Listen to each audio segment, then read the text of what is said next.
Hello!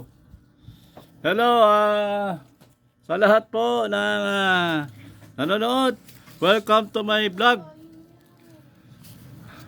Isang mapagpalang araw po ngayon. Kagagaling ko lang po sa Marikina kanina lang. Grabe. Tumakbo ko doon, pumito, nag-referee. Pagkatapos ko mag-referee, mga 2 games, bumalik dito. Let's go. Yun ang profession ko ngayon. Dahil wala pang diving, yun muna ang pagkakitaan ko. Wala pang stuntman, yun muna ang pinagpapakitaan ko ngayon. Kaya sana, yung mga nanonood sa akin, yung sumusubaybay sa vlog ko, marami siguro nagtataka. Bakit si Bilaro, ang daming trabaho ata. Dahil nga sa hirap ng buhay ngayon, kailangan madiskarte ka. Kasi pag di ka madiskarte, hindi ka magkakaroon ng piyaya. Kailangan masipag ka. Oh. Ito, ginamit ko kaya ng umaga, itong pito na to. Pinili ko to sa Shopee. Malakas din eh. Lahat ng mga kailangan ko sa pituhan, sa takbuhan, nagagawa ko. Kasi, dahil sa pito na to, tsaka awa ng Diyos, malakas pa rin ako. Kaya, sana, kung meron pa naman tayong lakas, di buhos na natin hanggat pwede pa tayong tumarbaho. Alang-alang sa mga pamilya natin. Ganun talaga ang buhay natin. Sa stuntman din, naranasan ko eh. Noong una pa lang ako nag-uumpisa sa stuntman, nagtitinda ako, kukuha akong pamasahe, pagkatapos ng pagtitinda, pag nagkakaroon na ng pamasahe, pupunta na sa ensayo. Ang ensayo namin, Miyerkules, Linggo. So, hindi kagad ako nakasalang nun. Nung ako'y nagtitraining pa lang. Kasi, kailangan biyasa ka sa pag-iensayo. Mula umaga hanggang hapon. Pag uwi mo sa bahay, patampata na katawan mo. Pagkatapos nun, siyempre, kailangan meron ka ng panibagong trabaho ulit.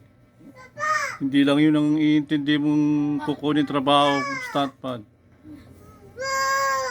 Kundi yung panibagong kikitain mo ulit. Kasi, marami sa atin mga tao, likas na Pilipino, parang nawawalan din ng pag-asa. Pag kumita sila ng isang kitaan lang, nasabihin nila, ay, ang baba ng sahod ko eh. Ano lang, sahod ko eh 550. Kakasya ba yun? Di ba? Ngayon, hindi na ako nag-empleyado, nag-freelance na lang ako. Ang ginawa ko, kung saan merong magandang kikitain, doon ako. Bawa, nagaya niyan. Referee. Bakit di referee? Pagka hindi naman referee, nag-stunt pa naman ako. Lalabas tayo sa pelikula. Pag walang pelikula, pag may diving, doon tayo sa commercial diving. Kaya, awa ng Diyos, hanggang ngayon, malakas pa rin ako. Yung aking mga equipment sa diving, nakasabit na sa bahay. Maaari siguro, baka mag-retiro na rin kasi ako sa diving. Ipapalit ko na yung anak ko. Kasi medyo may edad na tayo, may hirap na eh. Kasi meron akong kasama na na kasama ko rin siya sa diving.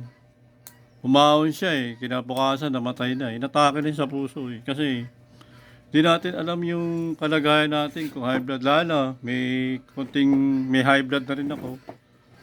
Kasi, siyempre, nagkakaedad na tayo. Ingatan na rin natin yung sarili natin. Kung kaya pa natin. Pero meron namang blood pressure na monitor naman. Kung ano nangyayari sa kalagayan namin. Sa kalagayan ko pala. Kung ano nangyayari. Kaya, kaya yung mga kasama ko dyan, yung ibang kasama ko na stuntman, di lang yan ang trabaho niyan. Sumaside din yan, yung mga kasama ko stuntman, masisipag yung mga yan. Yung ibang kasama ko dyan, taxi driver pa eh. Pero fight director yun. Yung kumpare ko, yan, si paring Bernie. Fight director yun.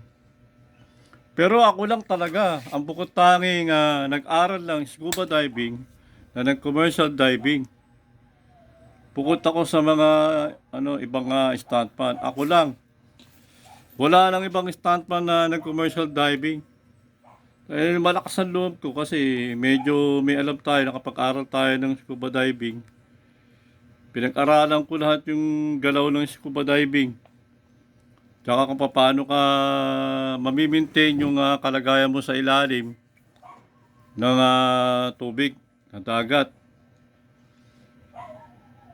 So, lahat ng paraan ng pagkakakitaan, ginagawa ko.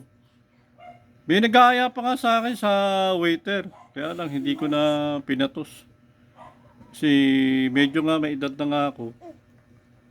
May kailangan natin na nagtatrabaho. Tapos, mga 1 linggo, 2 beses, pwede na. Kikita ka na. Kasi kung sa isang araw, kumikita naman ako ng 2.5, tapos sunod na araw uli, kita ka ng mga 800, tapos meron ulit tatawag. Siguro sa 1 linggo, kumikita rin ako ng mga, pinakamababa na yung 3,000. Sa 1 linggo, kaya 4,000, pinakamababa. Okay na yun. So, hindi naman pare-parehas ang kitaan eh. Katulad din naman yan sa stuntman eh. Yung stuntman nga, kung lumalabas nga dyan 3,000 lang. Tapos may abot-abot pa. Siyempre, hindi na nating problema yun kasi nag-uusap na sila dun eh. Minsan kasi kailangan natin makisama sa mga ibang assistant director, sa mga staff, para ikaw ulit yung kukunin. Lalo't kung magaling ka talaga, kung mahusay ka talagang umacting, magaling ka talaga sa stunt, ikaw talaga kukunin. Yan sila paring Dan Alvaro. Lamang lang sa akin ng yan eh. Lamang lang sa akin ng 10 paligo yan eh. Pero magkasabay kami niyan. Magkasabay na lumabas. Hindi pala, nauna siya sa akin, nauna siya sa akin. Kaya lang siya kasi, mas ma-appeal yan. Mistiso kasi, madaling makuha. Tayo, tama na yung pa-double-double. Double ako kay Dindo Fernando. Kay Daniel Fernando. Gop! Happy New Year pala, tsaka Merry Christmas sa dyan sa Bulacan, yung gobernador, si Dan. Daniel Fernando po. So, tsaka si Dan Alvaro. Si Kuya King. Labati ko si Kuya King. Sa lahat ng mga kasama ko rin sa diving company. At saka dun sa mga kasama ko referee. Halos kung saan din ako nakarating. Nakarating na ako ng Pampanga, nakarating ako ng Batangas, nakarating ako ng Bataan. Sa Mindoro, nakarating na ako. Malamang na ito, baka susunod, magbisaya na ako eh. Kaya lang maraming kinukuha rin na ibang referee dun. Sa Bulacan nakapag-referee na rin ako dyan. Kaya, yung mga nagsasabi dyan na yung ibang tao na hindi nakakilala sa akin, nasabihan ako, paala sa buhay niya. Pero ang tao na dyan na basta ako, wala akong masamang tinapay sa kanya. Ang ayaw ko lang yung pinapahiya ako sa mga tao. Pwede mo naman ako sabihin, hindi naman ako bata eh. Sasabihan mo ako eh. Sasabihan galit ka. Sasabihin galit pa raw ako. Hindi ako galit. Wag lang sa harapan tao. Talaga naman, totoo naman talaga eh. Kaya lang ayoko naman pagtalo. Wala na yun. Nakalipas na yun. Move on na ako ngayon. Marami naman alam ng Diyos eh. Ang Diyos mabait sa atin. Kasi wala akong tinatapakan tao eh. Wala akong inaargabyado. Sa totoo lang. Sana maintindihan ako ng mga kasama ko. Yung mga nakasama ko dyan, shoutout kayo dyan. Yung sila Melmar, Dexter, si Boko, yung mga baguhan dyan, si Timothy, kamusta? Si Mangmar, kamusta na? Saka si EJ. Yung mga kasama ko referee, sila Jasmar, Madera, si Orly, Porlet, Lalik. Lahat ng mga hindi ko mamabanggit sa dami ninyo. Merry Christmas sa inyo lahat. Happy New Year. Sana pagkamasaganang taon itong 2024. Mabalas po sa inyo lahat. God bless po.